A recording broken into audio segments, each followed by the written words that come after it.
Olá pessoal, tudo bem? Aqui é o professor Luiz.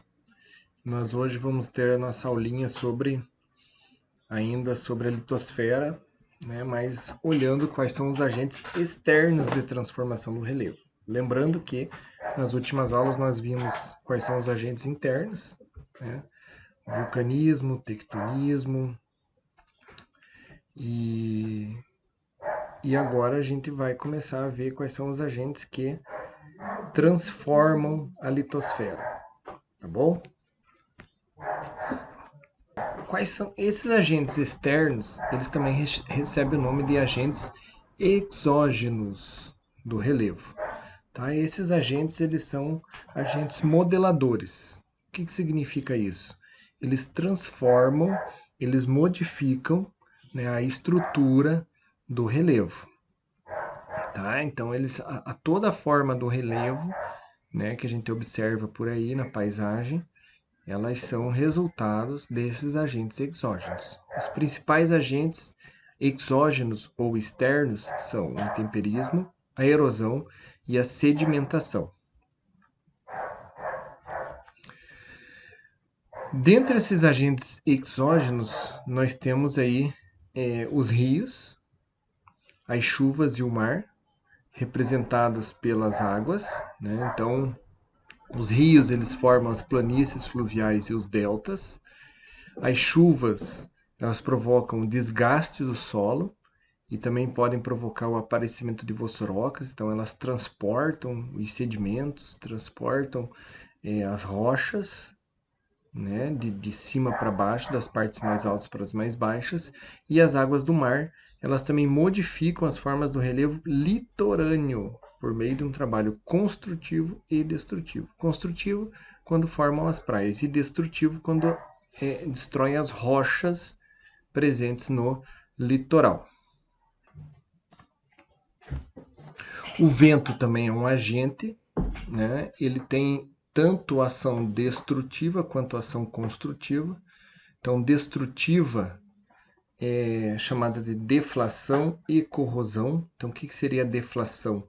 Os ventos varrem as areias, né, os sedimentos, e corrosão seria o contato que esses sedimentos têm com outras rochas. Tá? Então, isso faz com que ocorra um intenso lixamento. O que significa isso?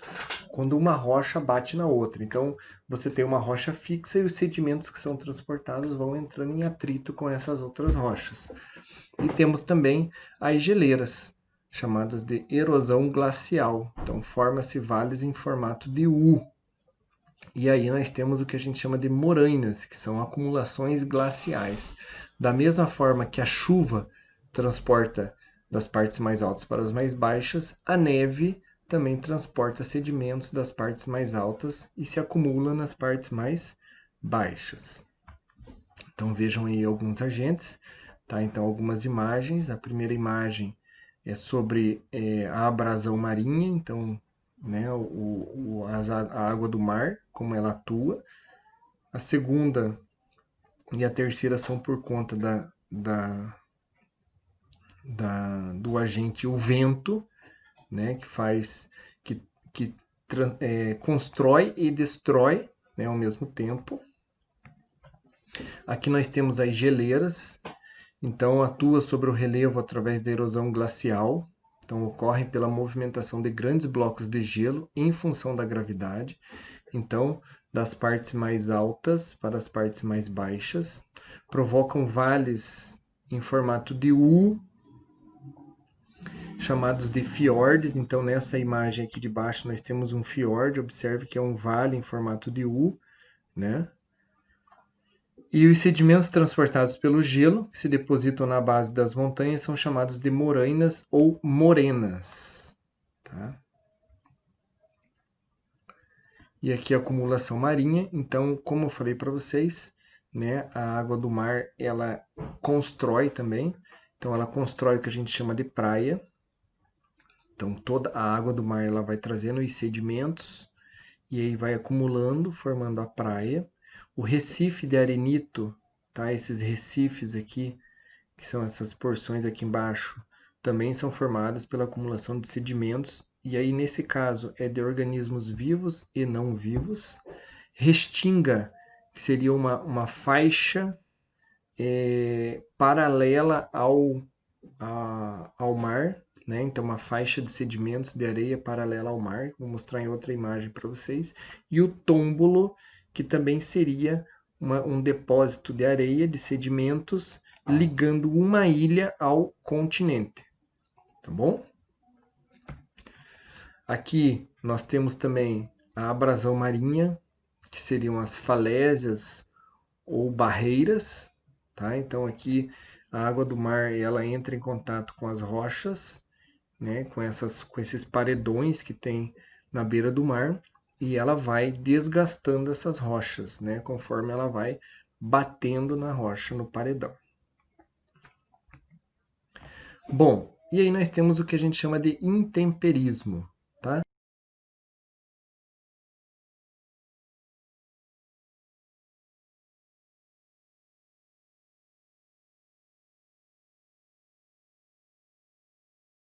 Bom, o intemperismo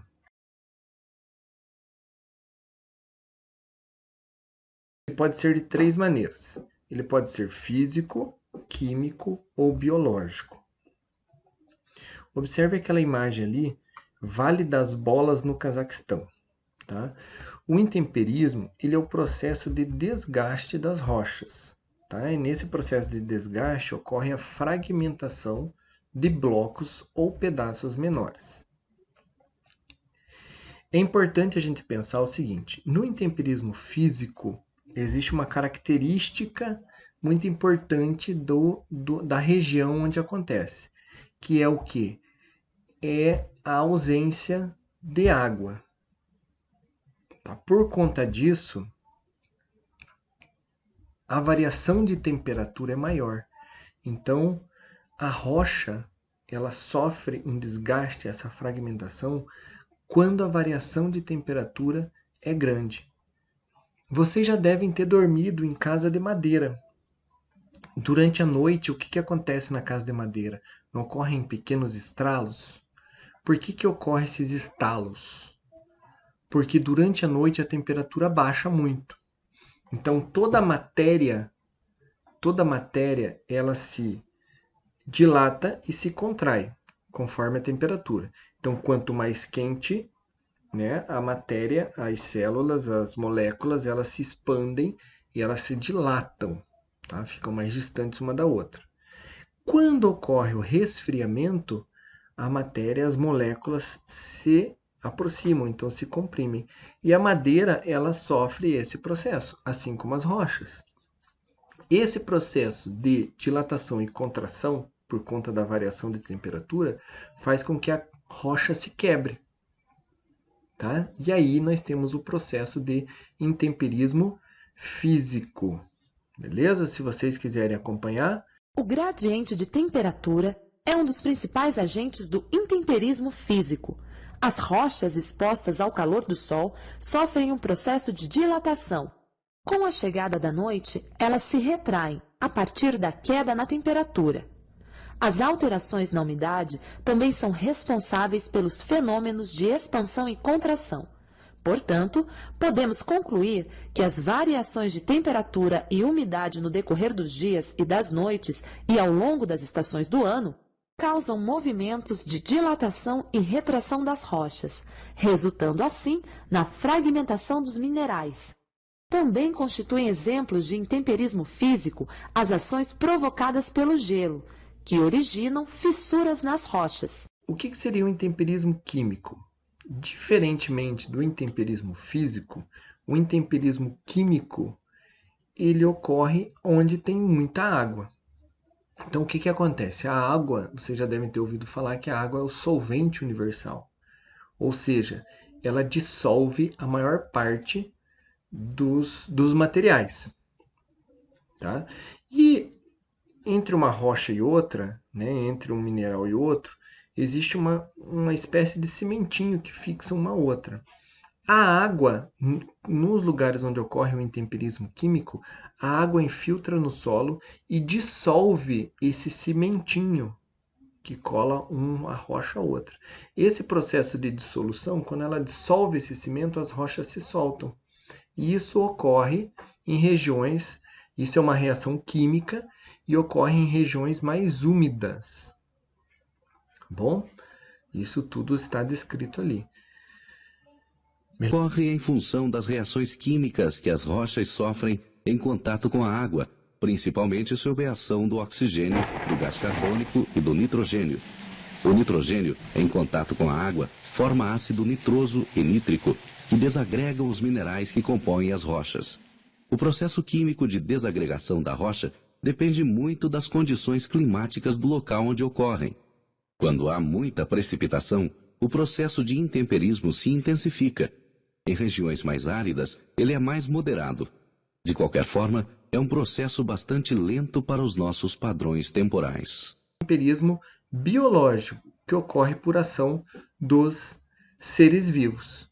Tá? Então, as plantas, os animais que se fixam às rochas, eles provocam a quebra dessas rochas. Então, observem na imagem ali, né? Você tem uma plantinha que fixa suas raízes na rocha e isso faz que ocorra um processo de quebra. Não tão acentuado, mas ocorre. Tá? Então aqui está falando, ó, os intemperismos químico e físico se reforçam mutuamente, ou seja, um facilita a ocorrência do outro. Ambos os tipos podem ainda ser acelerados pela ação dos seres vivos.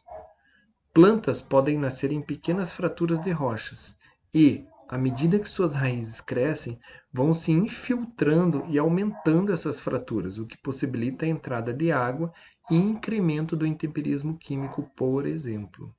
Tá? Alguns animais também cavam o solo, e isso provoca uma quebra das rochas. Beleza? Bom, Nesse tipo de intemperismo, os principais agentes são os seres vivos. Uma de suas formas de ação é através da raiz das árvores que penetram nas fissuras, trincas das rochas e, ao crescerem, ampliam essas fissuras, quebrando a rocha. Outros organismos vivos também desenvolvem atividades químicas que atacam a rocha. Tá, observem que erosão pluvial ela é uma erosão causada pela água das chuvas. Então, essa erosão causada pela água das chuvas faz com que, né, então quando chove a água, o pingo da chuva, ele bate no solo descoberto, tá? E isso faz com que quebre as rochas e a própria água da chuva transporta esses sedimentos. Observem aqui alguns exemplos. Então, a vossoroca, a ravina, né, que são essas fissuras no solo, que são essas valetas no solo formadas pela água da chuva. Quem mora em rua sem asfalto deve perceber, né, deve conseguir lembrar, associar a esse processo. Quando chove, o que acontece com os sedimentos? Eles são transportados e vão formando essas valetas na rua, tá bom? Então, vocês deem uma lida, né, nesse textinho aqui que ele explica um pouquinho mais sobre isso, tá bom? Quais são as áreas que mais sofrem com esse tipo de erosão? São as áreas agrícolas. Por quê? Porque quando se retira a cobertura vegetal que protege o solo, né, e essa água e o solo fica exposto à água da chuva, ocorre uma quebra maior dessas rochas. Então, por isso, existem técnicas para plantio, para proteger o solo, para que não ocorra esse processo erosivo causado pela água da chuva, chamado erosão pluvial. Aí nós temos a erosão fluvial, que é a erosão causada pela água do rio. Como é que funciona a erosão causada pela água dos rios? A água do rio, ela vai turbilhando o fundo do rio. E aí vai formando vales em forma de V, como nessa imagem aqui no Arizona, tá bom? Vai formando vale, que são chamados de cânions. Beleza? Essa própria água do rio que vai desgastando a rocha que está nas margens e no fundo, vai transportando também esses sedimentos para regiões mais baixas. E aí nós temos a erosão eólica, que é causada pelos sedimentos transportados pelo vento. Tá? Então, esses sedimentos são transportados pelo vento, eles se chocam com outras rochas e vão desgastando outras rochas. Esse desgaste também gera mais sedimentos que também são transportados pelo vento. E aí eles vão se acumulando em algum lugar. Tá?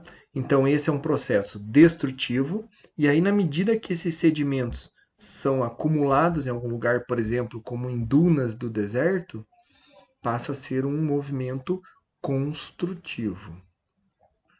Beleza? A erosão marinha eu já falei para vocês, já mostrei para vocês naquelas imagens, tá? E aí vocês podem também dar uma lida aqui, olhar o desgaste, né, de uma falésia pela erosão marinha na imagem, tá? Essa imagem aqui é da Ilha do Mel, que vocês devem conhecer já, tá? Então a Ilha do Mel é um importante ponto turístico do litoral do Paraná, tá? E existem duas partes conectadas na Ilha do Mel, que é essa, e aí ligada por um tombolo, tá bom? E essa ligação aqui é feita justamente pela sedimentação da água do mar. Então a água do mar vai trazendo esses sedimentos e eles vão se acumulando nessa região aqui. Beleza? A erosão glacial também já falei para vocês. Né? É uma erosão causada pelos sedimentos que vêm da parte mais alta das montanhas, forma-se vales em forma de U, né? E esses vales, né, como na imagem aqui, formam o que a gente chama de fiord, muito comum na Noruega, na Suécia. Bom?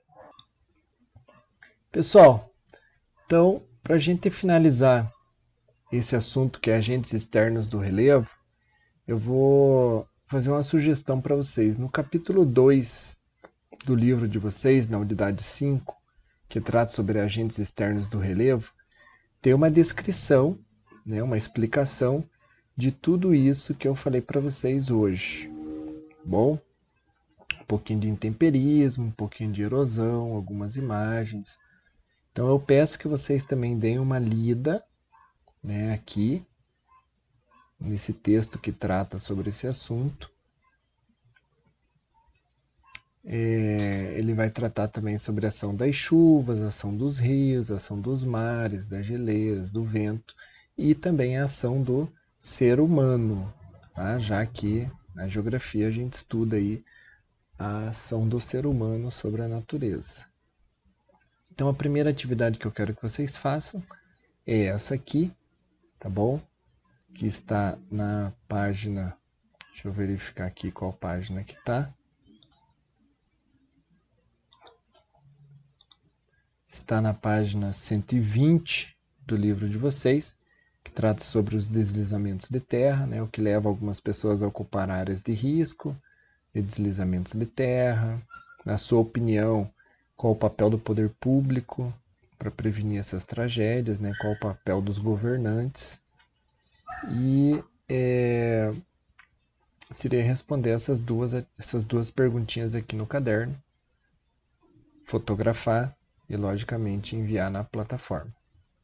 Bom, então aqui tem a continuação dos textos, né, que é que na verdade a minha explicação é um resumo de tudo isso daqui.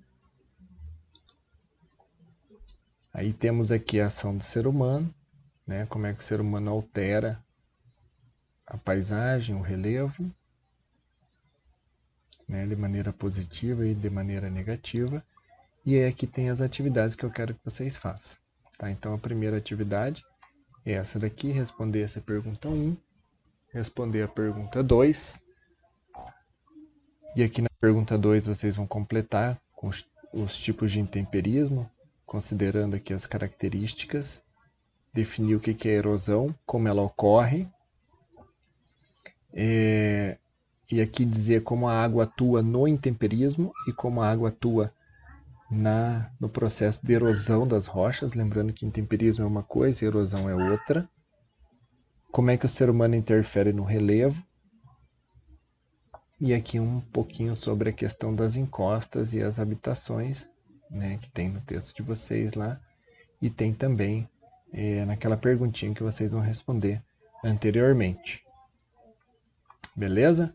Aqui nós temos esta foto, né, com essa atividade, observar a foto abaixo, converse com os colegas, na verdade vocês podem conversar com os pais de vocês em casa, com os irmãos, e dizer qual é o tipo de erosão e quais são as prováveis causas desse processo erosivo. Lembrando que isso daqui é uma vossoroca, então aí vocês podem voltar no vídeo de vocês lá para observar isso. E na atividade 8, vocês vão observar essa imagem e vão responder as perguntas aqui embaixo. Como você descreveria as condições climáticas, o tipo de solo, o relevo, a formação vegetal dessa paisagem? E que tipo de intemperismo age com maior intensidade? Lembrando que isso daqui é uma região seca. Tá? Na região seca a variação de temperatura é maior, então ocorre uma coisa durante o dia com a temperatura e aí faz com que as rochas se comportem de uma maneira e durante a noite, né, na região de deserto, a temperatura baixa, né, e ocorre algo com as rochas quando a temperatura diminui. Esse processo de aquecimento e resfriamento das rochas faz com que aconteça alguma coisa nela e é exatamente isso que vocês vão responder ali. Beleza? Vocês vão responder no caderno e vão fotografar e postar na plataforma ON. Quem quiser pode escrever a resposta direto na plataforma, lá na parte de observações, na parte de resposta da atividade. Porém, faz-se necessário ter no caderno. Beleza? Um grande abraço para todo mundo e até mais.